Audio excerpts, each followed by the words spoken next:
I've been gardening for over 10 years, and I still get surprised by my soil every single year.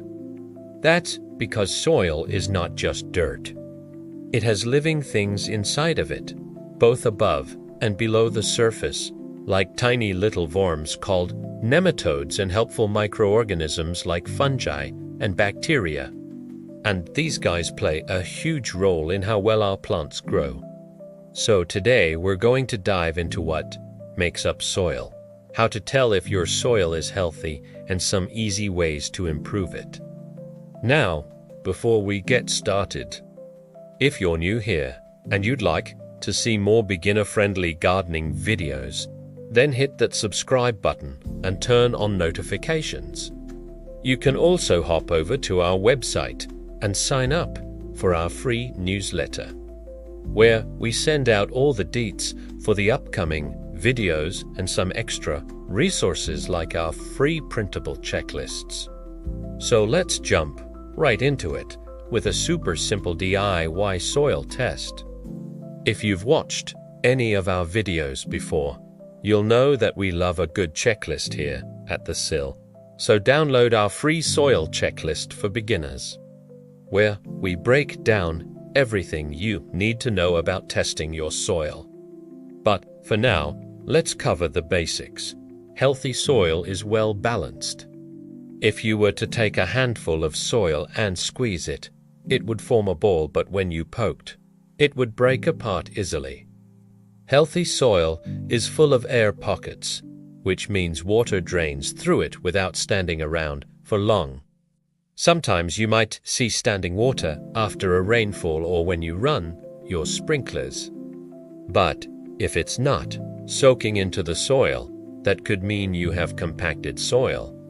To fix it, you can aerate your soil with tools like a core aerator or by simply tilling your soil. The next thing you'll want to check is the texture of your soil. Does it feel gritty, slimy, sandy, or sticky? This is important because different textures hold nutrients differently. Sandy soil drains very quickly and doesn't hold on to nutrients or moisture for very long.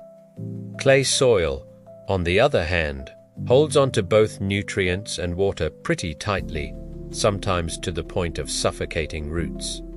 Loamy soil is the ideal consistency because it's well drained, yet retains enough moisture and nutrients to keep your plants happy. You can change your soil's texture with amendments like compost and other organic matter. And if you want to learn more about soil texture, we've got a whole video about it, link below. The last thing to consider in your soil test is the pH. We've got another whole video about pH and how to adjust it. But the basic idea is this. Most plants like a slightly acidic soil around 6.0 to 6.5. You can buy a pH test kit from almost anywhere you buy gardening supplies. Okay, so let us say you've done your DIY soil test, and it turns out that your soil isn't quite right. What now? Well, thankfully there are easy ways to improve your soil over time.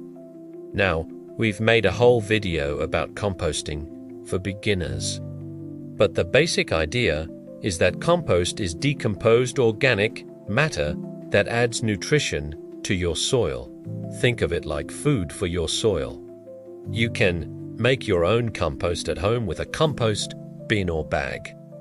But depending on how much you have to work with, it may be easier to purchase compost from a local store. Or better yet, ask your friends if they have any extras. Oftentimes, people will give away their excess compost for free if you're willing to pick it up. We mentioned worms earlier, and those little guys are especially fond of compost. Not only does compost add nutrients to your soil, it helps improve its structure over time, making it looser and easier for roots to move through. It also helps improve your soil's ability to retain water. Compost is so powerful that you can even use it to make an instant all-purpose mix. Check out this video for the details. Mulch is another one of a gardener's best friends. Mulch is any material you place on top of the soil to protect it. Mulch helps prevent erosion from wind and rain and stops weeds from growing, saving you time on weeding. It also helps regulate the temperature of your soil, keeping it cool during hot summers and warm during cold winters. Additionally, mulch improves soil fertility as it decomposes. If you have access to wood chips, try using them as a mulch. They break down slowly, which means their benefits will be felt over a longer period of time. However, if you live in an area with a lot of oak trees, try to avoid using oak leaves as a mulch because the tannins can stop good bacteria from doing their job. If you have raised beds or are planting in containers, you'll need to pay special attention to your soil mix. Container soil is different from traditional potting mix. Unlike potting mix, container soil lasts longer. It won't wash away, and it retains nutrients and moisture.